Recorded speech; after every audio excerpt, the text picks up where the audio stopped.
நான் என்னோடய கிச்சனுக்காக ஒரு புது கட்டிங் போர்டு வாங்கியிருந்தேன். இந்த மாதிரி நம்ம புதுசாக நம்ம கிச்சனுக்கு கட்டிங் போர்டு வாங்குகிறோம் அப்படின்னா அதை யூஸ் பண்ணுறதுக்கு முன்னாடி அதை எப்படி சீசனிங் பண்ணணும் அப்படிங்கிறத தான் உங்களோட இன்றைக்கி ஷேர் பண்ணிக்க போகிறேன்.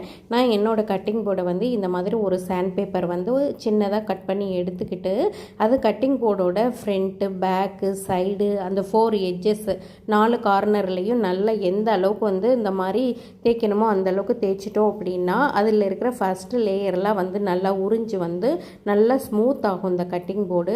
இது ஃபாலோ பண்ணதுக்கு அப்புறம் என்ன பண்ணணும்னா இதை வந்து ஆயில் போட்டு சீசனிங் பண்ணணும். நான் வந்து இதுக்கு தேங்காய் எண்ணெய் யூஸ் பண்ணியிருக்கேன். இந்த மாதிரி தேங்காய் எண்ணெயை இது மேலே வந்து எந்த அளவுக்கு குளிர ஊற்றணுமோ அந்த அளவுக்கு ஊற்றிட்டு இந்த மாதிரி ஒரு மெல்லிய காட்டன் துணியில் சுத்தமான துணியில் வந்து இது ஃப்ரண்ட்டு பேக்கு அதுக்கப்புறம் இந்த 4 கார்னர் அந்த 4 சைடுமே வந்து நல்லா அப்ளை பண்ணிட்டோம் அப்படின்னா இந்த கட்டிங் போர்டு நல்லா ஸ்மூத்தாக வரும். இதை வந்து ஒரு 2 டைம்ஸ் ஃபாலோ பண்ணணும்.